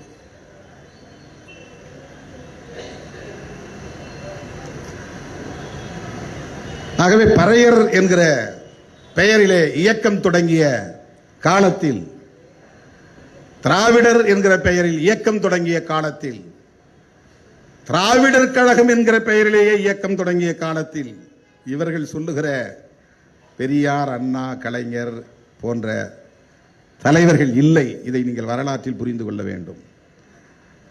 ரெவரண்ட் ஜான் ரத்தினம்னு ஒருத்தர் இருந்தார், ஒரு பெரியவர், கிறிஸ்தவ மதத்தை சார்ந்தவர். அவர் உருவாக்கின இயக்கத்தின் பெயரே திராவிடர் கழகம். பெரியார் காங்கிரஸில் இருந்து வெளியேறி சுயமரியாதை இயக்கம் கண்டு பிறகு நீதி கட்சியிலே சேர்ந்து வெளியேறி 1944 தான் திராவிடர் கழகம்ங்கிற அமைப்பையே உருவாக்குறார். 1816 பண்டிதர் அயோத்திதாசர் காலமாகி விடுகிறார். ரெவரண்ட் ஜான் ரத்னா அதுக்கு முன்னாலேயே இந்த இயக்கத்தை தொடங்கிறார். பெரியார் 1873 தான் பிறக்கிறார். 879 973 இறக்கிறார். 879 தான் அவர் பிறக்கிறார். 91 அம்பேத்கர், 2 வயசு பெரியாருக்கு அவர் இளையவர். 91 ரெட்டமலை சீனிவாசன் 30-35 வயசு. அப்ப அவர் ஆதி திராவிடர்களுக்குன்னு பறையர் மகாஜன சபையை வச்சிருக்கிறார். இவர் சிசுவா இந்த மண்ணில் விழுந்த போது அம்பேத்கர் அவர் ஒரு சமூகத்தின் தலைவராக, ஒரு இயக்கத்தின் தலைவராக இருந்தார். Untouchables leader. இன்னைக்கு பார்க்குற இந்த பறையருங்கிற தனி சாதிக்கான தலைவர் இல்லை. நேஷனல் லெவலில் அன்டச்சபிள்ஸ் அனைவருக்குமான ஒரு இயக்கமாகத்தான் அதை உருவாக்கினார். ஆகவே திராவிடம் என்பதிலே ஒடுக்கப்பட்ட மக்களுக்கான பங்களிப்பு என்பது குறிப்பிடத்தக்கது, மகத்தானது. இதெல்லாம் புரிஞ்சு வச்சுக்கணும். நாம நீங்கெல்லாம் டிபேட்டுக்கு போறவங்க இதெல்லாம் புரிஞ்சு வச்சுக்கணும். உரையாடுகிற போது, சமூக ஊடகங்களிலே உரையாடுகிற போது இந்த அடிப்படை புரிதலோடு நீங்கள் உரையாட வேண்டும். ஏன் நாம பேசுறேன்னா, அவங்க சொல்ற மாதிரி திமுகவுக்கு முட்டு கொடுக்கணும். முட்டு கொடுக்குற என்ன அர்த்தம் தெரியுமா? ஒன்று சாஞ்சி போகாமல் இருக்கிறது தான் முட்டு கொடுக்கணும். இப்போ திமுக சாயிற நிலையில் இருக்கா? அது ஆளுங்கட்சியா இருக்கு. அதே அயோக்கியத்தனமான ஒரு உரையாடல் இல்லை. அந்த அவதூறே லாஜிக்கா இல்லையே. அது ஒரு லாஜிக் இருக்கணும்ல. ஒரு கட்சி பலவீனப்பட்டு அது சாஞ்சி விழ போற நிலைய ஒருத்த போய் இல்லைன்னு தாக்கி பிடிச்சா அதுக்கு பேர் முட்டு கொடுக்கறது. ஒரு செவரு சாய போகுதுன்னா உடனே என்ன பண்ணுவான்? ரெண்டு தடியை கிடியை எடுத்துட்டு போய் வச்சு கல்ல வச்சு முட்டு கொடுப்பான், வீழ்ந்துடாம இருக்கிறது. எது வீழ போகிறதோ அது வீழாமல் இருக்க தடுப்பு நடவடிக்கையில் ஈடுபடுவதற்கு பெயர் தான் முட்டு கொடுத்தல். நாங்கள் எங்க கொள்கைக்காக போராடுகிறோம்.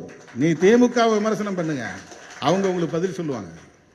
அவங்களுக்கு அந்த இன்ஃப்ராஸ்ட்ரக்சர் இருக்குது, அதுக்கான ஸ்ட்ரென்த் இருக்குது, வலிமை இருக்கு. அவங்களுக்கு டிஃபெண்ட் பண்ண வேண்டிய தேவை நமக்கு ஒன்றும் கிடையாது, அது அவசியமும் இல்லை. நான் பேசுகிற அரசியலை நீ நீர்த்து போக செய்கிறாய், நீர்த்து போக வைப்பதற்கு முயற்சிக்கிறாய்.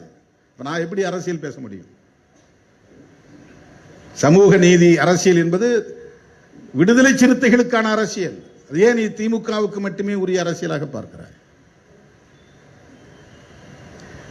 2 சீட்டு 3 சீட்டு இல்லை, அதை நான்ல முடியும்னு நீ ஏன் கவலைப்படுற? உனக்கு என்னப்பா கவலை? உனக்கு என்ன கவலை?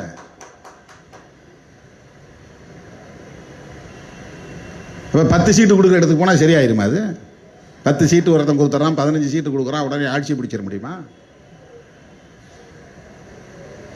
யோசிச்சு பாருங்க. சனாதன சக்திகள் இந்த மண்ணிலே வேரூன்றி விடக் கூடாது என்கிற போது அவர்களை தனித்து நின்று எதிர்க்கிற வலிமை இன்னும் எங்களுக்கு போதவில்லை. எனவே அவர்களை எதிர்க்கிற அத்தனை பேரோடும் நாங்கள் கைகோர்த்து நிற்கிறோம், இடதுசாரிகளோடு நிற்கிறோம், காங்கிரஸோடும் கூட எங்களுக்கு முரண்பாடு இருந்தாலும் சேர்ந்து நிற்கிறோம். ஏனென்றால் திருமாவளவன் உயர்த்தி பிடித்த அரசமைப்பு சட்டத்தை இன்றைக்கு ராகுல் காந்தி உயர்த்தி பிடிக்கிறார். ஈழத்தமிழர் பிரச்சனையில அவங்களோடு எங்களுக்கு முரண்பாடு இருக்கிறது, அது வேறு, அது விமர்சிக்கிறோம். ஆனால் அது காங்கிரசுக்கு மட்டுமே உரியதல்ல, அது சர்வதேச அரசியல். ஈழத்தமிழர் அரசியலில் பாகிஸ்தானுக்கும் பொறுப்பு இருக்கிறது, சைனாவுக்கும் பொறுப்பு இருக்கிறது, கனடாவுக்கும் பொறுப்பு இருக்கிறது, அமெரிக்காவுக்கும் பொறுப்பு இருக்கிறது.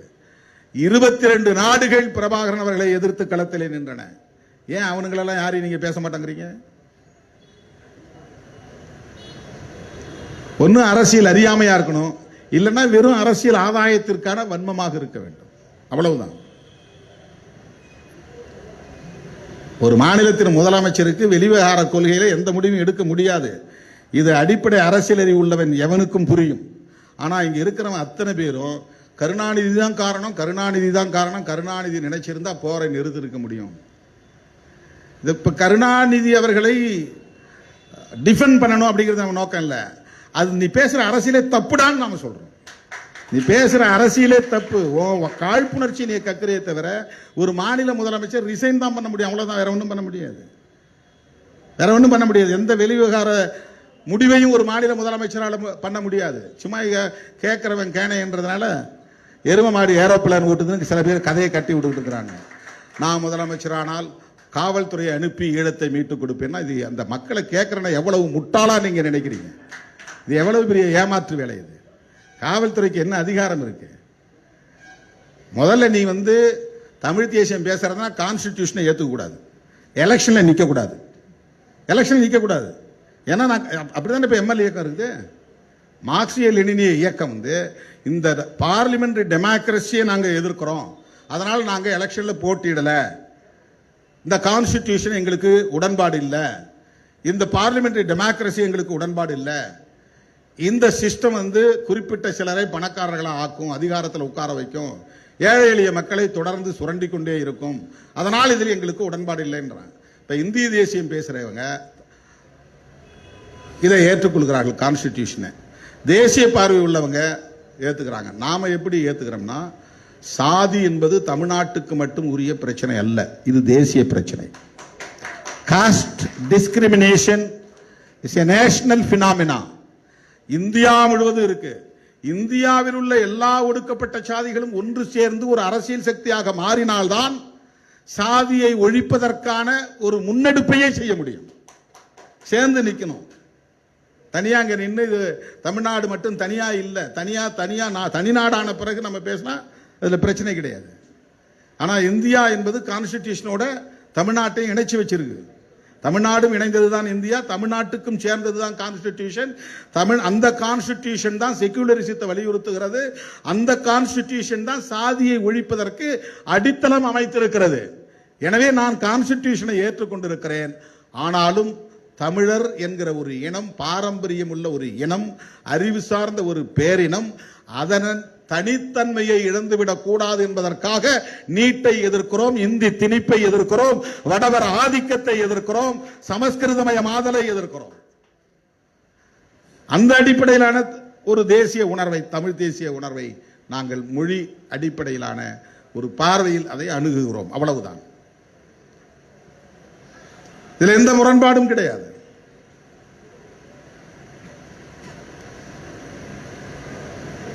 எனவே திராவிடம் என்பது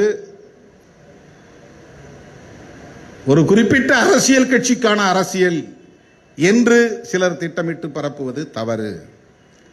அது விளிம்பு நிலை மக்களுக்கானது. இந்தியா முழுவதும் இருக்கிற விளிம்பு நிலை மக்களின் அரசியல் அது. அதனால் அதை நாம்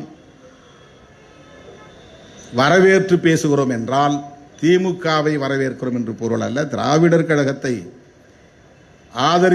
ஆதரிப்பதற்காக மட்டுமே இந்த நிலைப்பாட்டை எடுத்திருக்கிறோம் என்று பொருள் அல்ல. முதல்ல அதில் நம்ம ஒரு கிளாரிட்டி வரணும். தமிழீழ தேசிய தலைவர் அப்படின்னு சொல்லுவதன் மூலம் தமிழீழம்ங்கிற ஒரு நிலம் வேண்டும், ஒரு நாடு வேண்டும், ஒரு தேசம் வேண்டும், அதை நிர்மாணிப்பதற்கான ஒரு தலைவர் தோன்றினார். அவர்தான் மேதகு பிரபாகரன் அவர்கள். அப்ப தமிழ்நாட்டுக்குள்ள தமிழ்நாடு தேசிய தலைவர், தேசியம் அப்படின்னு பேசுறதுக்கு ஆள் இருக்கான்னா கிடையாது. அப்படி பேசினவர் தமிழரசன் ஒருத்தர் மட்டும்தான். இப்ப இங்க இவங்க என்ன பேசுறாங்கன்னா, திராவிட அரசியலுக்கு எதிரான வெறுப்பு அரசியலை விதைக்கிறார்கள். திராவிட அரசியல் நீர்த்து போனால், நீ கவனமா கேட்கணும், திராவிட அரசியல் நீர்த்து போனால் இங்கே யார் வலிமை பெறுவார்கள் என்றால் வலதுசாரிகள் தான் வலிமை பெறுவார்கள், சனாதன சக்திகள் தான் வலிமை பெறுவார்கள், பிஜேபி ஆர்எஸ்எஸ் தான் இங்கே வலிமை பெறும். இந்த தேர்தலில் அவன் ஆட்சிக்கு வரமாட்டான். ஆனால் இந்த தேர்தலில் அந்த கட்சி அதிமுகவை பலவீனப்படுத்தி இரண்டாவது இடத்திற்கு வருவதற்கான முயற்சியை செய்கிறது. அதை மறந்து விடக்கூடாது. அதுக்கப்புறம் இங்க பாலிடிக்ஸ், பைபோலர் பாலிடிக்ஸ் எப்படி மாறும்னா, ஒரு திராவிட கட்சி அது திமுக, இன்னொன்று பிஜேபி, இப்படிதான் அரசியல் போகும். இப்ப திமுகவை பலவீனப்படுத்துவதற்கு இவங்க இறக்கி விட்ட ஆட்கள்லாம் சரியா இல்லைன்னு இப்ப புதிய ஆளையும் களத்தில் இறக்கி விட்டுருக்காங்க. இப்ப நம்ம ஏன் அவங்க மேல இந்த விமர்சனத்தை வைக்கிறோம்னா, கவலையில் இருந்துதான் நாடு என்ன நிலைக்கு ஆகிவிடும். இப்போ அவங்க இன்னைக்கே நாளைக்கே ரீப்ளேஸ் பண்றவங்களா இருந்தா ஓகே, டிஎம்கேவை மாத்திட்டு அவங்க ஆட்சிக்கு வரக்கூடிய சக்தி அவங்களுக்கு இருந்தால் பிரச்சனை இல்லை, அவங்களால வர முடியாது. இப்போ அவங்க என்ன செய்ய போறாங்கன்னா, டிஎம்கே ஆட்சிக்கு வர விடாம தடுக்கணும், அதான் அவங்க நோக்கம். இப்போ டிஎம்கேங்கிற கட்சி ஆட்சிக்கு வருதுங்கிறது திமுகவுக்கு தானே நல்லது, திருமாவளவனுக்கு என்ன நல்லதுன்னு கேட்கலாம். யார் ஆட்சிக்கு வர்றாங்க அப்படிங்கிறது எங்க கூட்டணியில் அது வேறு முடிவு. ஆனால் சனாதன சக்திகள் இங்கே வலிமை பெறாமல் தடுக்க வேண்டுமானால் இந்த கூட்டணி வெற்றி பெற்றாக வேண்டும். இந்த கூட்டணி வெற்றி பெற்றாக வேண்டும். நாம் அங்கம் வகிக்கிற கூட்டணி, நாமும் சேர்ந்து உருவாக்கிய கூட்டணி, மதசார்பற்ற முற்போக்கு கூட்டணி. அந்த கூட்டணியை வலிமைப்படுத்த வேண்டிய பொறுப்பும் கடமையும் இந்த கூட்டணியில் அங்கம் வகிக்கும் ஒவ்வொரு கட்சிக்கும் உண்டு.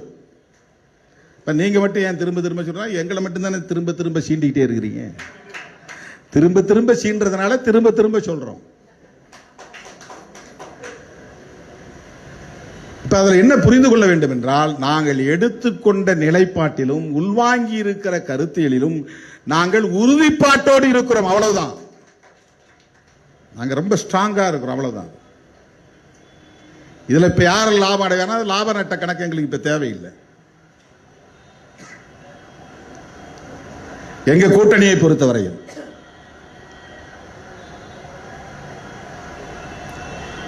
தொகுதிகளின் எண்ணிக்கையில் எங்களுக்கு நட்டம் ஏற்பட்டாலும், வெற்றி பெறக்கூடிய எண்ணிக்கையில் எங்களுக்கு நட்டம் ஏற்பட்டாலும், நாங்கள் பேசுகிற அரசியல் பாதுகாக்கப்படும். அதுதான் எங்களுடைய லாப கணக்கு.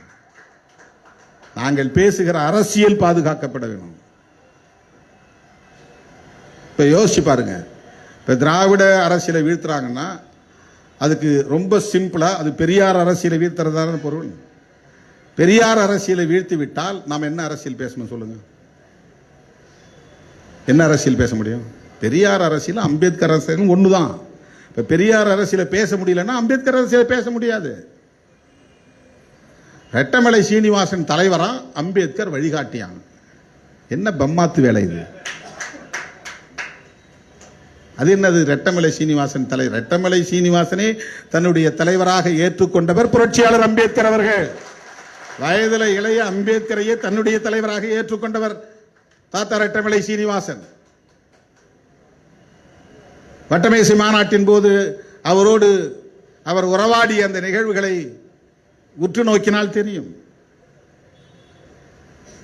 பண்டிதருக்கு அவருக்கு இடையில பிரச்சனை ஏற்பட்டு வழக்கெல்லாம் தொடுத்து கோபித்துக் கொண்டு அவர் தென்னாப்பிரிக்காவுக்கு போய்விட்டார் ரெட்டமலை சீனிவாசன். பிறகு மறுபடியும் அவர் வந்து அம்பேத்கரோடு உறவாடுகிற போது அவர் புத்துணர்ச்சி பெற்று மீண்டும் வீரியத்தோடு பணியாற்றினார். அப்ப அவர் வந்து பறையர் மகாஜன சபையெல்லாம் நடத்தல, பறையன்கிற பேர்ல இதெல்லாம் நடத்தல, அதோட விட்டார். நமக்கு தலைவர் leader the great revolutionary doctor B.R. Ambedkar. புரட்சியாளர் அம்பேத்கர் அவர்களை தன்னுடைய தலைவர் என்று ஏற்றுக்கொண்ட ஒரு மாமேதை தான் ரெட்டமலை சீனிவாசன் அவர்கள்.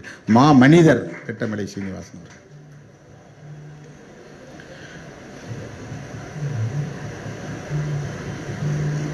தியாக தீபம் திலீபன் அவருடைய உண்ணாநிலை அறப்போராட்டம் ஏன் நடந்தது தெரியுமா? இந்த ஒரு செய்தி மட்டும் மறுபடியும் நினைவுபடுத்துறேன், ஏற்கனவே பேசினதுதான். இங்கிருந்து IPKF அங்க போய் இருக்கு, ஒப்பந்தம் போடுறாங்க, இந்தியா இலங்கை ஒப்பந்தம் போடுறாங்க. அந்த ஒப்பந்தத்தின்படி IPKF நடந்துக்கணும், சிங்களவர்களும் நடந்துக்கணும். புலிகள் யாரையாவது கைது செய்தா சிங்களவர்கிட்ட ஒப்படைக்க கூடாதுங்கிறதெல்லாம் ஒப்பந்தம். சிங்கள குடியேற்றம் தமிழர் பகுதிக்குள்ள நடக்கக்கூடாதுங்கிறது ஒப்பந்தம். சிங்களவர்களை வழியை கொண்டு வந்து தமிழர் நிலத்தில் குடியேற்றுறது. அதிகாரிகள்ங்கிற பேர்ல வந்துடுறது. ரெவன்யூ அபிஷியல்ஸ் வருவாங்க, அவங்க குடும்பம் வந்துடும். மிலிட்டரி ஆட்கள் வருவாங்க, அவங்க குடும்பம் வந்துடும். போலீஸ் அபிஷியல்ஸ் வருவாங்க, அவங்க குடும்பம் வந்துடும். அப்புறம் வேலை செய்யறது, தொழில் செய்யறதுங்கிற பேர்ல அவங்க குடும்பங்கள்லாம் வந்துடும். அப்படி தமிழர்கள் மட்டும் தனியா இருக்கிற பகுதிங்கிறதுனால தான் இது தமிழர் நிலம்னு சொல்றான். அவன் மட்டுமே ஓட்டு போட்டு அவனுடைய ஆட்களை தேர்ந்தெடுத்துக்கிறாங்க. இங்க வந்து சிங்களவர்களை கொண்டு வந்து இணைச்சு விட்டா, அவங்களை இங்க தங்க வச்சுட்டா வாக்காளர்களா சிங்களவர்களும் மாறுவாங்க. நாளைக்கு சிங்களவர்களை வேட்பாளர்களா நிறுத்தி வெற்றி பெற வைக்க முடியும். இதுதான் அவன் கணக்கு. சிங்கள குடியேற்றம் கூடாது, காவல் நிலையங்களின் எண்ணிக்கையை பெருக்க கூடாது, இதெல்லாம் அவங்க கோரிக்கை. இப்ப பிரபாகரனுடைய வழிகாட்டுதலோடு தான் திலீபன் உண்ணாநிலை போராட்டத்தை தொடங்குறார். 5 கோரிக்கைகளை வச்சு 21 நாள் ஒரு சொட்டு நீர் கூட அருந்தாமல் கிடந்தவர் உயிரிழக்கிறார். இந்திய அரசு கருணை காட்டவில்லை. அவங்க நிறைவேற்றிய ஒப்பந்தத்தை நடைமுறைப்படுத்துவதிலே உறுதியாக இருந்தார்கள். அவங்க ஒப்பந்தம் என்ன ஒப்பந்தம் தெரியுமா? இதுவே இப்ப நம்மளை விமர்சிக்கிற பல பேருக்கு தெரியாது. இந்தியாவில் இருக்கிற மாதிரி மாகாணங்களை பிரித்து மாகாணங்களுக்கு தேர்தல் நடத்தி இங்க மாநில முதலமைச்சர் இருக்கிற மாதிரி அங்க மாகாண முதலமைச்சர் பிராவின்ஸ். இலங்கைய 9 மாகாணங்களா பிரிக்கிறாங்க. இந்த 9 மாகாணத்தில் வடக்கும் கிழக்கும் சேர்ந்து ஒரே மாகாணம். அந்த ஒரு மாகாணத்துக்கு தேர்தல் வைப்போம். அந்த தேர்தலில் நீங்க யார் வேணாலும் நின்று ஜெயிச்சிருங்க. பிரபாகரன் விரும்பினா பிரபாகரனே நாங்க முதலமைச்சர் ஆக்கிறோம். இதுதான் அவங்க எடுத்த முயற்சி. இதுக்காக ஒப்பந்தத்தின் அடிப்படையில் இலங்கை அரசமைப்பு சட்டத்தில் ஒரு திருத்தம் கொண்டு வரோம். அந்த திருத்தம் தான் 13வது திருத்தம் பேர்.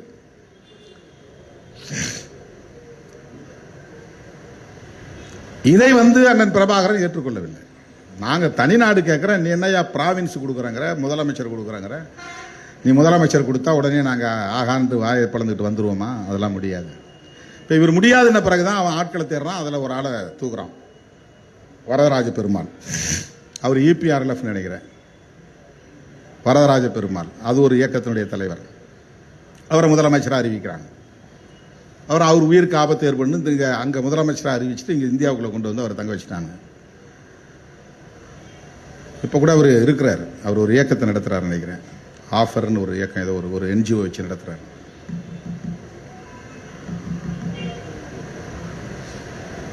அதை எதிர்த்து, அந்த ஒப்பந்தத்தை எதிர்த்து, இந்த ஒப்பந்த ஷரத்துகளில் உள்ளவற்றை எதிர்த்து, ஆயுதத்தை ஒருபோதும் கீழே போட மாட்டோம், எங்கள் இறுதி இலக்கு தாயகம், தன்னாட்சி, தேசியம். தாயகம், தேசியம், தன்னாட்சி. தாயகம்னா எங்களுக்குன்னு ஒரு நிலப்பரப்பு இருக்கு, அது எங்கள் தாயகம். தேசியம்னா அது தமிழீழ தேசியம். தன்னாட்சினா நாங்களே ஆண்டு கொள்வோம், நீங்க யாரும் எங்க நாட்டை ஆளாத. இதுதான் கோட்பாடு. இதான் அண்ணன் பிரபாகரன் முன்வைத்த அரசியல். தாயகம், தேசியம், தன்னாட்சி. தமிழர் இறையாண்மை மாநாடு நடத்திய கட்சி விடுதலை சிறுத்தைகள் கட்சி. அப்ப இந்த முழக்கங்களை தான் நம்ம பெரிதா, அப்பெல்லாம் இப்ப கத்துறவன் எவனும் கண்ணு முழிச்சிருக்க மாட்டான், சிசுவாவே பிறந்திருக்க மாட்டானோ, நம்மளை விமர்சனம் பண்றவன் எவனும். இதுவே என்னன்னு அவங்களுக்கு தெரியாது. தாயகம், தேசியம், தன்னாட்சிங்கிற கோட்பாடுகளே அவங்களுக்கு புரியாது. தமிழருக்குன்னு ஒரு கொடியை வடிவமைத்து தமிழர் இறையாண்மை மாநாடு நடத்தி பல லட்சம் பேரை திரட்டி ஐநா பேரவை போல் வடிவமைப்பு செய்து அது பல கொடிகள், பல தேசங்களின் கொடிகள் பறக்கிற இடத்தில் தமிழ் ஈழத்திற்கான கொடி அல்லது தமிழ் நாட்டுக்கான, தமிழ் மக்களுக்கான கொடின்னு ஒரு புதிய கொடியை நம்ம அறிமுகப்படுத்தணும். 20 ஆண்டுகள் கடந்து போச்சு. இப்ப 20 வயசா இருந்துட்டு நம்மளை விமர்சிக்கிறவனுக்கு அந்த அரசியல் தெரியாது.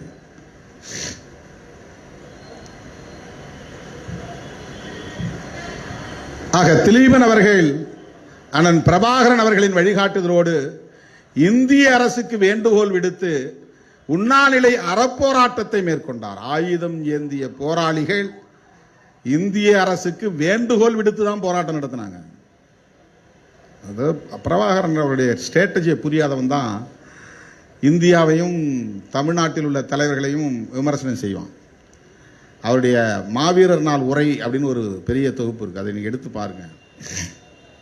நம்மளை விமர்சிக்கிறவன் எவனும் அந்த புத்தகத்தை படிச்சிருக்க மாட்டான், அவங்களுக்கு தெரியாது. அவர் எந்த இடத்திலும் இந்திய அரசை தன்னுடைய எதிரியாக காட்டியதே இல்லை. அவருக்கு தெரியும் இந்திய அரசு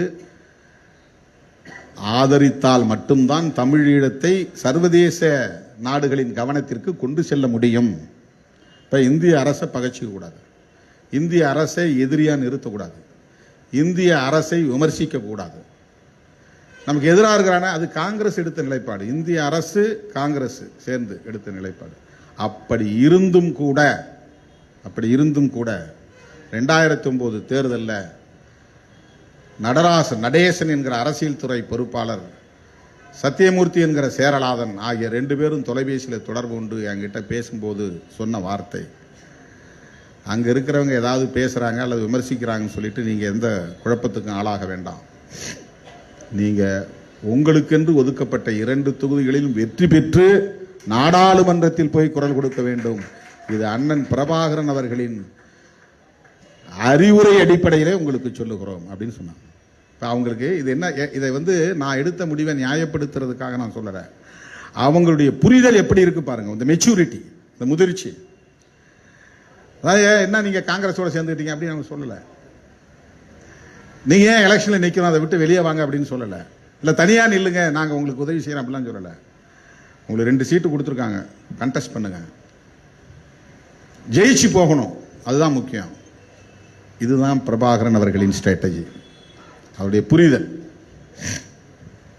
இன்னைக்கு இதை சர்வதேச அரசுகளின் கவனத்திற்கு எடுத்து செல்லணும்னா ஏதாவது ஒரு அரசினுடைய ஆதரவு நமக்கு தேவை. விடுதலை புலிகள் இயக்கத்திற்கு உலகத்தில் ஏதாவது ஒரு அரசாவது அவர் வாழ்ந்த காலத்தில் ஆதரவு தெரிவிக்கிற நிலை இருந்ததா என்றால் இல்லை. ஏன் இதை நம்ம இதை ரொம்ப ஆழமா நம்ம யோசிக்கணும். ஒரு நாடு கூட அங்கீகரிக்கவில்லை, எந்த அரசும் அதை ஆதரிக்கவில்லை. காரணம் என்னன்னா, எல்டிடிஇ இயக்கத்தை ஒரு டெரரிஸ்ட் மூவ்மெண்ட்னு பிரான் பண்ணிட்டாங்க, பயங்கரவாத இயக்கம். காசாவில் இருக்கிற இயக்கத்தை டெரரிஸ்ட் இயக்கம் தானே சொல்லி இஸ்ரேல்காரன் பாம்பு போட்டுக்கிட்டு இருக்கிறான். அதுக்கு அமெரிக்கா போன்ற நாடுகள்லாம் ஆதரவு தெரிவிக்குது.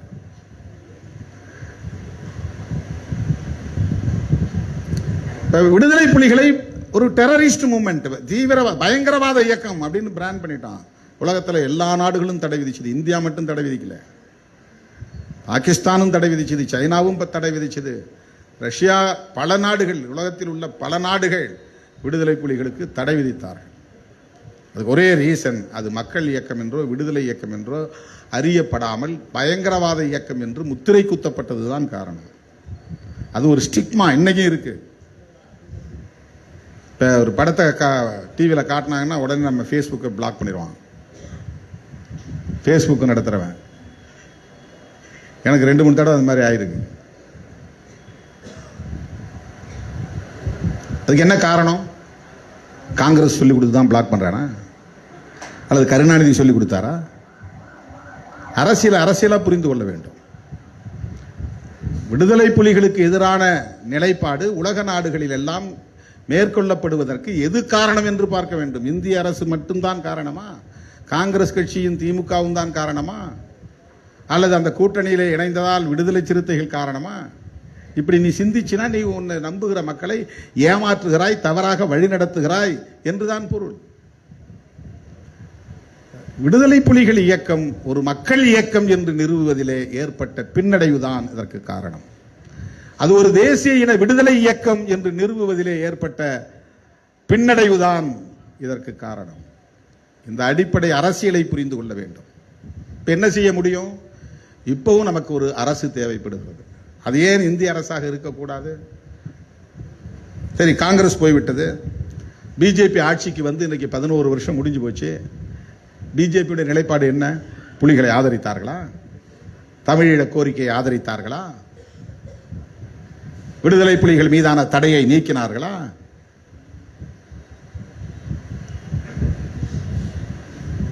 பிஜேபி என்ன நிலைப்பாட்டை எடுத்தது? திமுக வெறுப்பை உமிழ்கிற இடத்துல இலை மலர்ந்தால் ஈழம் மலரும். இலை மலர்ந்ததே, ஈழம் மலர்ந்ததா? எப்படி இலை மலர்ந்தால் எப்படி அண்ணா திமுக போய் என்ன பண்ண முடியும்? அவங்க என்ன தனியாக மிலிட்டரி அனுப்ப முடியுமா? வெளிவிவகார கொள்கையில் அவங்களால எந்த நிலைப்பாட்டையும் எடுக்க முடியுமா? பிரபாகரனை கைது சொன்னது யாரு? கலைஞர் கருணாநிதி அவர்களா? செல்வி ஜெயலலிதா அம்மையாரா? சட்டமன்றத்தை தீர்மானம் போட்டது யாரு? அதிமுக அரசியலா, திமுக அரசியலா? ராஜீவ் படுகொலைக்கு பிறகு தமிழ்நாட்டிலே ஈழ அரசியலை பேசக்கூடாது என்று முடிவெடுத்த கட்சி எது? திமுகவா, அதிமுகவா?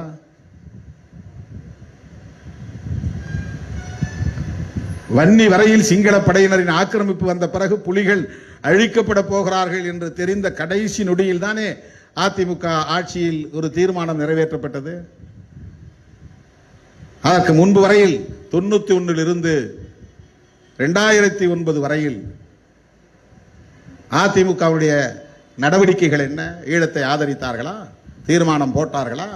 புலிகளை ஆதரித்தார்களா? இதெல்லாம் புது புரிதலுக்காக நான் சொல்லுகிறேன். நாம் ஒரு நிலைப்பாட்டை எடுத்து நிற்கிறோம் என்பதற்கு பின்னணி காரணங்கள் இவை. வெறும் பதவி பரிசுக்காக ஒரு நிலைப்பாட்டை எடுக்கிற இயக்கம் அல்ல விடுதலை சிறுத்தைகள் கட்சி. வெறும் தொகுதிகளின் எண்ணிக்கையை கணக்கிட்டு அதன் அடிப்படையில் நிலைப்பாடு எடுக்கிற ஒரு இயக்கம் அல்ல விடுதலை சிறுத்தைகள் கட்சி. திலீபன் அப்படி உண்ணாநிலை போராட்டம், இந்திய அரசுக்கு கோரிக்கை வைத்து நடத்திய போராட்டம் 21 நாட்கள் நீடித்து கடைசியாக அவன் சொட்டு சொட்டாக உயிரை இழந்தான்.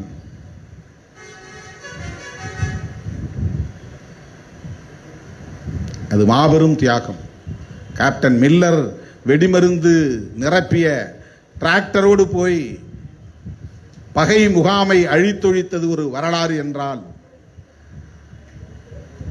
அங்கையர்கண்ணி வெடிமருந்து நிரப்பிய படகை ஓட்டிக்கொண்டு போய் சிங்கள படையினரின் கப்பலில் மோதி தன்னை தியாகம் செய்து கொண்ட வரலாறு ஒன்று என்றால், வெடிமருந்தையோ ஆயுதங்களையோ ஏந்தாமல் உண்ணாநிலை அறப்போராட்டத்தை அறவழியிலே மேற்கொண்டு ஒரு சொட்டு நேரும் அருந்தாமல் கிடந்து தன் உயிரை ஏகம் செய்த ஒரு மகத்தான போராளி திலீபன்.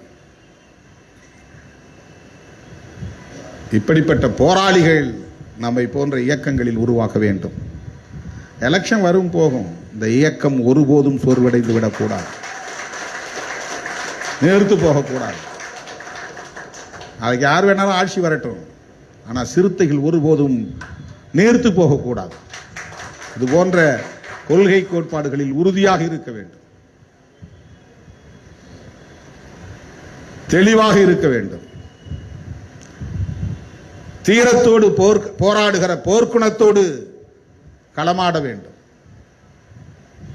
அதற்கு இப்படிப்பட்ட போராளிகளின் வரலாறு நமக்கு பெரும் உந்து ஆற்றலாக இருக்கும் என்பதை சொல்லி, இந்த மகத்தான ஈகத்தை செய்த போராளி தியாக தீபம் திலீபனுக்கு செம்மாந்த வீர வணக்கத்தை செலுத்தி முடிக்கிறேன். நன்றி, வணக்கம். ஈழம் வெல்லும், அதனை காலம் சொல்லும். நன்றி, வணக்கம்.